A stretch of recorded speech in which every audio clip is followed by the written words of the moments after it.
Wassalatu wassalamu ala rasulillah Sayyidina wa nabina Muhammad ibn Abdullah wa alihi wa sahbihi wa man walah wa la hawla wa la quwwata illa billah. Amma ba'd. Alhamdulillah, pada kesempatan malam hari yang berbahagia ini, puji syukur kita panjatkan hadirat Allah Subhanahu wa taala yang telah kita awali Lailatul Jum'ah, yang dalam hadis Nabi dapat julukan Lailatul Gharra. Ya, Lailatul Gharra, harinya Al-Yawmul Azhar. Kita awali dengan pembacaan Kahfi, kemudian Yasin, dan juga diakhirkan dengan selawat kepada baginda Nabi besar Muhammad sallallahu alaihi wasallam di dalam majmu' himpunan-himpunan kisah beliau yang kita kenal dengan Maulid. Nah, kesempatan kali ini sebenarnya tidak ada perubahan untuk pembacaan kitab, cuma nanti ditambahkan lagi karena kita ada dakwah keluar pondok setiap 2 pekan sekali begitu, di rolling terus. Nah, nanti malam Jumat yang ada di pondok kita akan baca kitab Syama'ilur Rasul. Ya, pembahasan yang sangat penting di dalam kita mengetahui bagaimana bentuk dari jiwa dan badannya baginda Nabi besar Muhammad, dan sifat apapun yang berkaitan dengan Rasul pasti bakal menjadi mulia. Nah, nanti 2 pekan berikutnya tetap kita lanjutkan kembali dengan pembahasan kitab Nubzah yang kita baca nanti. Kita baca nanti di masjid-masjid yang ada di sekitar pondok, insyaallah. Kita dakwah keluar dan kita akan bahas itu. Nah, khususnya kita di pondok ini akan Lailatul Jum'ah kita khususkan di dalam membahas tentang syama'il baginda Nabi besar Muhammad sallallahu alaihi wasallam.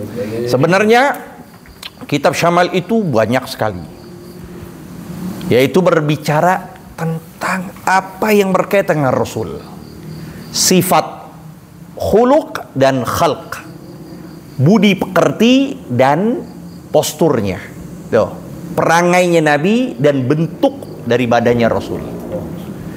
Nah, ini banyak pembahasan, ada yang mukhtasar, ada yang mutawwal, ada yang mubassat. Nah, di antaranya kitab yang dikarang oleh Al-Imam Turmudzi. Boleh baca Turmudz, Tarmaz, Tirmiz, Musallas. Itu kitab beliau bicara tentang Syama'il. Bicara tentang Syama'il doang. Dan banyak di antara ulama juga membahas. Dan di antara mereka pula ada seorang imam dari Mekah. Itu beliau mengarang kitab tersebut kurang lebih 25 tahun, yang beliau namakan Syama'ir Rasul, Wasailul Usul. Wasailul Usul, ya, itu yang dikarang oleh bukan itu, bukan matannya, tapi syarahnya. Wasailul Usul itu dikarang oleh Al-Imam Syekh Yusuf An-Nabhani. Syekh Yusuf An-Nabhani ini yang hidupnya beliau fana, habis hidupnya untuk memuji baginda Nabi. Hidupnya beliau, ya, dari kitab apapun karangannya, apapun bicara tentang Rasul sallallahu alaihi wasallam. Bikin apa aja, tentang qasidah, tentang nasar, tentang berkaitan dengan Rasul. Itu karangannya banyak sekali beliau.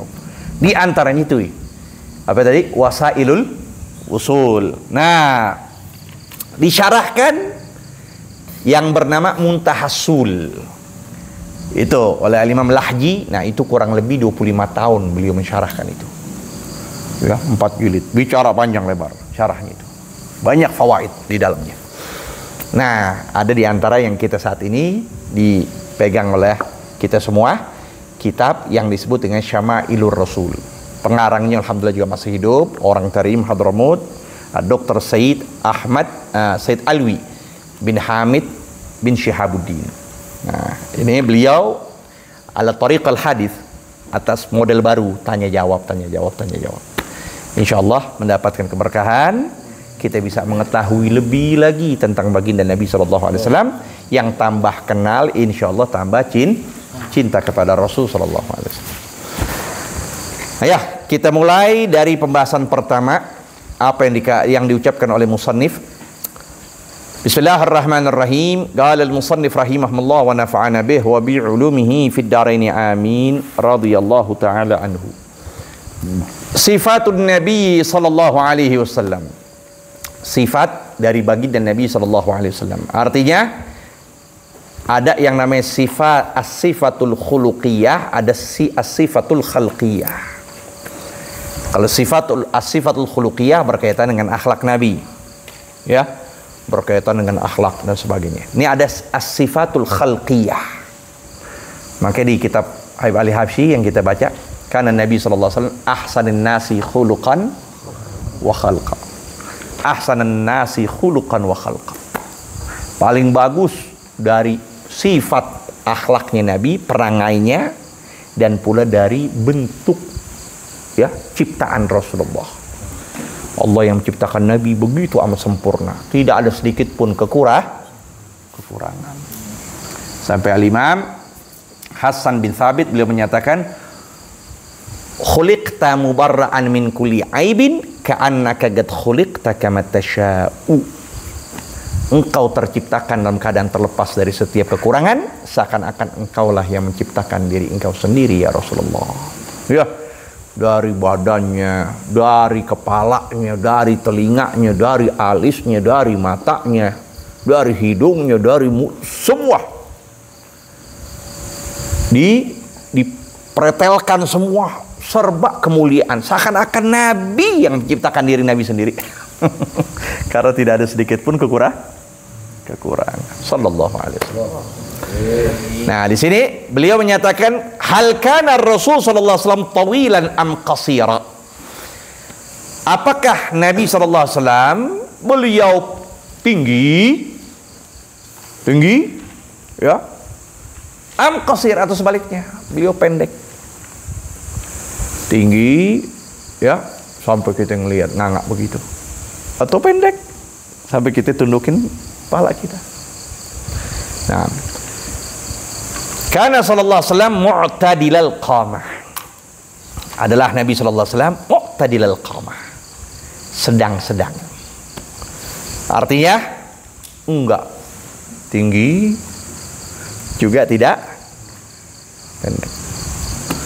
Tapi ini pembicaraan sewajarnya tempat yang tinggalnya Rasul.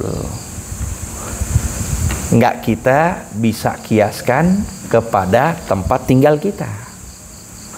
Nah, Nabi di bangsa Quraisy tersebut ya, yang kita katakan tinggi buat mereka itu wajar. Enggak tinggi, enggak pendek. Nah, kalau kita kan 170 dikatakan tinggi, 180 dikatakan tinggi. Tapi pada zaman apa? Kalau kehidupan Nabi, mereka yang tinggal bersama Nabi dan mereka di situ Bani Quraisy, bangsa Arab, yang kita tahu kebanyakan mereka perawakannya semua banyakan tinggi-tinggi. Nah, lihat penduduk sekitar. Kalau kita dikatakan 170 dikatakan tinggi. Tapi kalau di sana mungkin dikatakan biasa, wajar. Nah, jadi balikin ke sana. Balikin ke tempat apa? Tempat sekitar. Hukum al-ada muhakkamah. Hukumkan ada yang sekitar itu. Nah, ini ibarahnya dikatakan jangan kiaskan ke kita. Oh, Nabi ya, Nabi nggak tinggi nggak pendek. Wajar kita 160, ya kan? 150 masih dikatakan wajar ya? 150, udah pendek udah. Iya, lihat 150, 155, 160. Oh, berarti nggak bisa kita kiaskan kepada kita. Lihat kepada beliau, tempat tinggalnya beliau di sana. Orang sekitar. Laisa bitawilil ba'in, tidak dikatakan tinggi ba'in berlebihan yang nampak yang jelas. Wala bil qasir, juga tidak dikatakan dan subhanallah, ini dari keistimewaan Rasul ya, bahwa tingginya beliau itu bukan terbatas ketika hidupnya saja. Ketika beliau pun meninggal, makom yang ada di Madinah yang kita sebut dengan Al-Qubbatul Khadra, kubah yang hijau tersebut, ya. Wa tilkal Qubbatul Khadra wa fiha nabiyyun ghayah. Ini ada disebutkan. Itu kubah yang begitu, padahal Nabi sudah meninggal, sudah dikebumikan, masuk ke perut bumi. Tapi kalau kita lihat dari kejauhan, itu kan kubah tersebut di kanan kiri sekitarnya banyak bangunan-bangunan yang kokoh, yang tinggi, ya kan? Banyak bangunan yang kokoh itu yang tinggi-tinggi.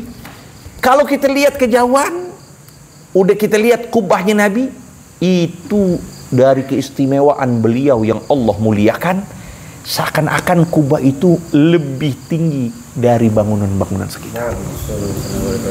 Itulah keistimewaan Rasul. Dari kejauhan kalau kita lihat, itu kubahnya Nabi mengungguli dari imarat yang ada, bangun-bangun yang ada di sekitar itu. Tapi kalau kita udah sampai dekat kubah itu, kita kelihatan kubah itu di bawah, ya, bangunan-bangunan yang ada. Dan itulah sebagaimana beliau ketika duduk di hadapan para sahabat, kan tadi dikatakan mu'tadilal qamah, enggak tinggi, enggak pendek. Banyak di antara sahabat yang lebih tinggi dari Rasulullah. Banyak mereka para perkasa, masya Allah, pejuang, mujahidin, ya, duduk di hadapan Nabi. Badannya keker semua, tinggi-tinggi. Tapi ketika Nabi duduk di hadapan mereka, dari kejauhan terlihat Nabi ketika duduk mengungguli mereka semuanya.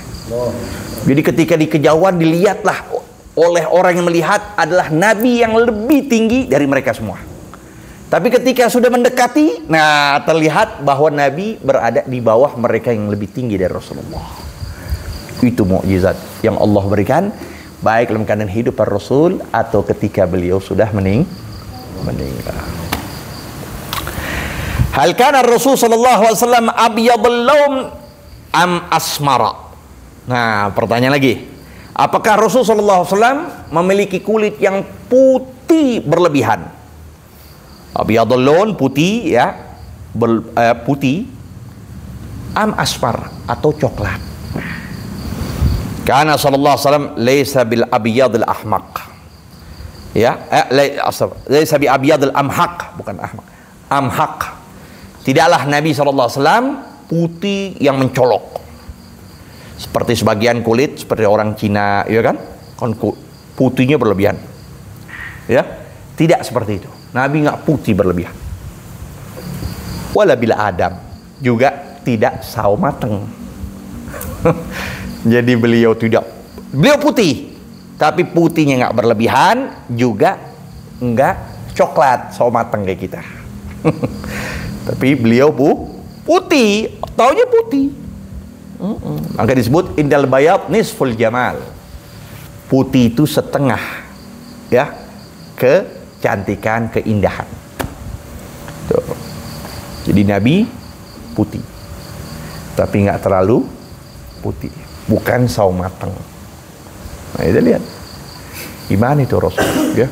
Semua apapun dari sifatnya Nabi, semua kemuliaan.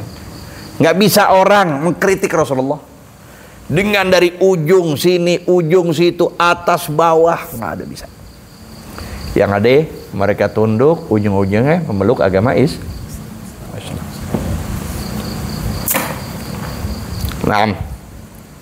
Nah, ini kita baca sampai setiap judul, ya. Setiap judul kita akhirkan. Kemudian biman kana Rasul sallallahu alaihi wasallam aqraba shibhan minal anbiya. Dengan siapa tuh Nabi lebih menyerupai kepada para anbiya yang sebelum beliau? Kepada siapa tuh? Kepada Nabi Adam, kepada Nabi Nuh, kepada Nabi Idris, kepada Nabi Yusuf. Nabi Yusuf, karena keelokan, kegantengannya. Apakah Nabi mengikuti mereka? Siapa itu di antara mereka yang sangat mendekati, menyerupai dari baginda Nabi sallallahu alaihi wasallam? Karena Rasuluna sallallahu alaihi wasallam aqraba syibhan bi Nabillahi Ibrahim alaihissalam. Adalah Nabi itu lebih mendekati penyerupaannya bentuk, ya, dari mukanya, dari badannya, itu lebih menyerupai Nabi Allah Ibrahim ketimbang Nabi Adam, ketimbang Nabi Yusuf dan sebagainya. Gitu. Nabi lebih menyerupai Nabi Ibrahim karena memang ditelusuri dalam garis keturunan beliau adalah putra Nabi Ibrahim. Putra Nabi, iya. Cucu, cicit, terus naik ke atas. Nasabnya zukur khulas dalam faraid. Itu larinya kepada Nabi Allah Ibrahim. Putra Nabi Allah apa? Ismail. Dari Nabi Ismail beliau langsung. Dan Nabi Ismail ke bawah tidak ada satupun Rasul. Nabi Ismail, beliau punya anak, tidak ada satupun. Cucunya, cicitnya, tidak ada satupun mereka Rasul. Kalau Nabi Ishak, selalu tuh Rasul.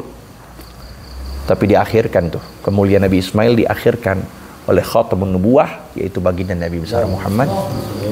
Nah, satu dong. Ya. Dari Nabi Ismail adalah putra dari Nabi Ibrahim alaihissalam.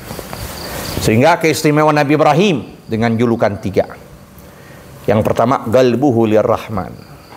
Hatinya hanya untuk Allah. Ketika dibakar dengan api yang berkobar-kobar, Jibril alaihissalam datang kepada Nabi Ibrahim lalu menyatakan, apakah engkau mau bantuanku? La. Lalu apakah engkau mau bantuan Allah? Ilmuhu bihali yughni an su'ali. Pengetahuan Allah tentang keberadaanku mencukupkan aku untuk meminta kepadanya. Hatinya mumtali' bitawakul, penuh dengan tasadri kepada Allah. Ya. Yang kedua, jismuhu liniran, badannya untuk api, dibakar Nabi Ibrahim. Maka termasuk ulul azmi, di antara para anbiya yang sangat sabar dalam menjalani dakwah. Yang ketiga, ta'amuhu lidhifan. Itu julukan dia. Ta'amuhu, makanannya untuk tamu. Sampai dapat predikat Khalilur Rahman. Itu juga berkaitan dengan menjamu tamu, karena beliaulah dalam sejarah orang yang pertama kali menyambut tamu adalah Nabi Allah Ibrahim. Khatamun nubuwati, nah penghujung atau khatam, ya, apa, stempel kenabian. Nanti kita akan lanjutkan pada pertemuan berikut. Wallahu a'lam bissawab. Rabbi zidna ilma warzuqna fahma.